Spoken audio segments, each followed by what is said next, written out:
Hi friends, welcome to Shamees kitchen. എല്ലാവർക്കും സുഖമാണല്ലോ. ഇന്നത്തെ നമ്മുടെ സ്പെഷ്യൽ നാവിലലിഞ്ഞു പോകും രുചിയിൽ വളരെ എളുപ്പത്തിൽ തയ്യാറാക്കാൻ പറ്റുന്ന നല്ലൊരു കോക്കനട്ട് മിൽക്ക് പുഡിംഗ് ആണ്.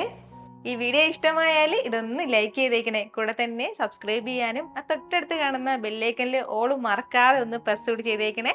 എന്നാൽ ശരി, നമുക്ക് എങ്ങനെയാണ് തയ്യാറാക്കുന്നതെന്ന് വേഗം ഒന്ന് കണ്ടു നോക്കാം. ഇതിന് വേണ്ടിയിട്ട് ആദ്യം നമുക്ക് ഒരു പാത്രത്തിലേക്ക് 1 കപ്പ് അളവിൽ വെള്ളം ചേർത്ത് കൊടുക്കാം. ഇനി നമ്മുടെ വെള്ളം നന്നായിട്ടൊന്ന് ചൂടായി വരട്ടെ.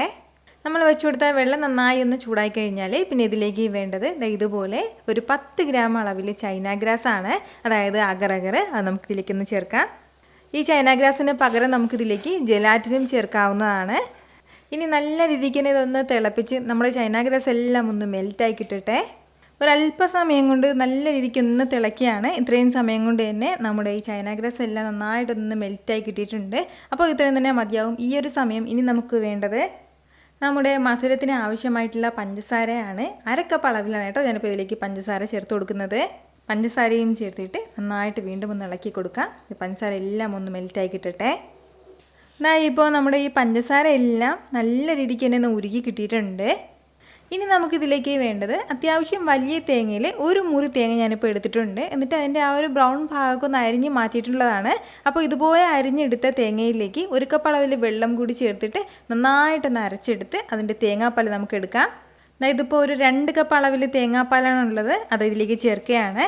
തേങ്ങാ കഷ്ണങ്ങളൊക്കെ നല്ലതുപോലെ ഒന്ന് അരച്ചിട്ട് ഒന്ന് അരിച്ചെടുത്തിട്ടുള്ളതാണ് കേട്ടോ.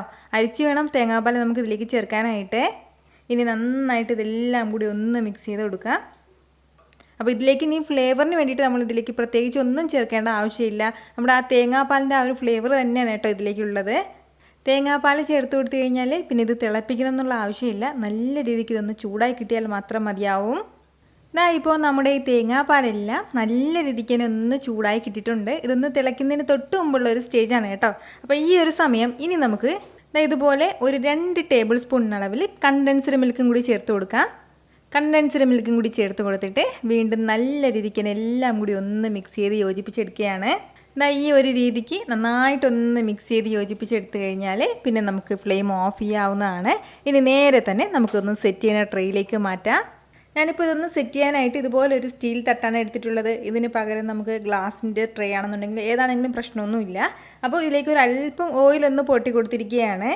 ഒരു അരിപ്പയിലൂടെ ഒന്ന് അരിച്ച് വേണം നമ്മുടെ ഈ ട്രേയിലേക്ക് നമ്മുടെ ഈ മിക്സ് ഒന്ന് ഒഴിച്ചു കൊടുക്കാനായിട്ട്. അല്ലാന്നുണ്ടെങ്കിൽ ഈ ചൈന ഗ്രാസ് ഒന്നും വലിയാതെ ഇരിപ്പുണ്ടെങ്കിൽ അതൊക്കെ നമ്മുടെ അരിപ്പയിലേക്ക് ഒന്ന് മാറിക്കോളും. ഇതിന് മുകളിലുള്ള ഈ ചെറിയ ചെറിയ ബബിൾസൊക്കെ നമുക്കൊന്ന് എടുത്ത് മാറ്റാവുന്നതാണ്. അതല്ലാന്നുണ്ടെങ്കിൽ ഇത് സെറ്റ് ആവുന്ന സമയത്ത് ഇതിന് മുകളിൽ ഇതിങ്ങനെ ഒരു ഭംഗിയില്ലാണ്ട് ഉണ്ടാവും കേട്ടോ. അപ്പോൾ അതിൻ്റെ പേരിൽ അതൊന്ന് എടുത്ത് മാറ്റാവുന്നതാണ്. ഇത് ഇത്രയും ആയിക്കഴിഞ്ഞാൽ പിന്നെ നമുക്ക് വേണ്ടത് ഇതൊന്ന് റൂം ടെമ്പറേച്ചറിലിരുന്ന് ഒന്ന് തണുക്കട്ടെ. റൂം ടെമ്പറേച്ചറിലിരുന്ന് തണുക്കുമ്പോൾ തന്നെ നന്നായിട്ടൊന്ന് സെറ്റായിട്ടുണ്ടാവും. അതിനുശേഷം നമുക്കൊന്ന് ഫ്രിഡ്ജിൽ വെക്കാവുന്നതാണ്. ഫ്രിഡ്ജിൽ വെച്ച് തണുപ്പിച്ച് കഴിക്കുമ്പോഴാണ് കേട്ടോ കൂടുതൽ ടേസ്റ്റി ആയിട്ടുള്ളത്. അപ്പോൾ ഞാനിപ്പോൾ എന്തായാലും റൂം ടെമ്പറേച്ചറിൽ ഒന്ന് മാറ്റിയിട്ട് ഒന്ന് ഫ്രിഡ്ജിൽ വെക്കാം. റൂം ടെമ്പറേച്ചറിലായതിനു ശേഷം ഞാനിപ്പോൾ ഒരു 30 മിനിറ്റ് ഇതൊന്ന് ഫ്രിഡ്ജിൽ വെച്ച് നന്നായിട്ടൊന്ന് തണുപ്പിച്ചെടുത്തിട്ടുണ്ട്. അത്രയും സമയം കൊണ്ട് തന്നെ നല്ലതുപോലെ തന്നെ നമുക്കൊന്ന് സെറ്റായി കിട്ടിയിട്ടുണ്ട്. ഇനി നമുക്കിത് ഇഷ്ടമുള്ള സൈസിന് ഇതൊന്ന് കട്ട് ചെയ്തെടുക്കാവുന്നതാണ്. വളരെ കുറഞ്ഞ ചേരുവകൾ ഉപയോഗിച്ചിട്ട് എളുപ്പത്തിൽ നമ്മൾ തയ്യാറാക്കിയെടുത്തില്ലേ. എന്നാൽ ഇതിൻ്റെ രുചി അറിയണമെങ്കിൽ ഒരു തവണയെങ്കിലും നിങ്ങൾ ഇതുപോലെ ഒന്ന് ട്രൈ ചെയ്ത് നോക്കണം കേട്ടോ. നല്ല സൂപ്പർ ടേസ്റ്റി ആയിട്ടാണ് നമുക്കിത് കിട്ടുന്നത്. കുട്ടികൾക്കൊക്കെ നന്നായിട്ട് ഇഷ്ടമാവും. വീട്ടിൽ ഫംഗ്ഷനൊക്കെ വരുന്ന സമയത്ത് ഇതുപോലെ നമുക്ക് എളുപ്പത്തിൽ തയ്യാറാക്കാവുന്നതാണ്. ട്രൈ ചെയ്ത് നോക്കുന്നവരൊക്കെ മറക്കാതെ ഫീഡ്ബാക്ക് ഒന്ന് അറിയിച്ചേക്കണം. കാരണം നിങ്ങളുടെ ഫീഡ്ബാക്ക് കാണുമ്പോഴായിരിക്കും അത് മറ്റുള്ളവർക്കും തയ്യാറാക്കി നോക്കണം എന്നുള്ളൊരു പ്രചോദനം ഉണ്ടാകുന്നത്. എത്ര രുചികരമായിട്ടും എളുപ്പത്തിലാണല്ലേ നമ്മൾ തയ്യാറാക്കി എടുത്തിട്ടുള്ളത്. അപ്പോൾ ഈ വീഡിയോ ഇഷ്ടമായാൽ ഇതൊന്ന് ലൈക്ക് ചെയ്യാനും കൂടെ തന്നെ നിങ്ങളുടെ ഫ്രണ്ട്സിനും ഫാമിലിക്കും എല്ലാവർക്കും ഇതൊന്ന് ഷെയർ കൂടി ചെയ്ത് കൊടുത്തേക്കണം. ഇതുപോലുള്ള റെസിപ്പിക്ക് വേണ്ടിയിട്ട് നമ്മുടെ ഷമീസ് കിച്ചൻ ചാനൽ ഫോളോ ചെയ്യാനും സബ്സ്ക്രൈബ് ചെയ്യാനൊന്നും ആരും മറക്കരുത്. വീണ്ടും നല്ലൊരു ഉഷാർ വീഡിയോ ആയിട്ട് നാളെ കാണാം. അതുവരേക്കും എല്ലാവരും ഹാപ്പി ആയിട്ടിരിക്കുക, സന്തോഷമായിട്ടിരിക്കുക, എല്ലാവരും സേഫ് ആയിട്ടിരിക്കണം. Take care dear friends. Tata.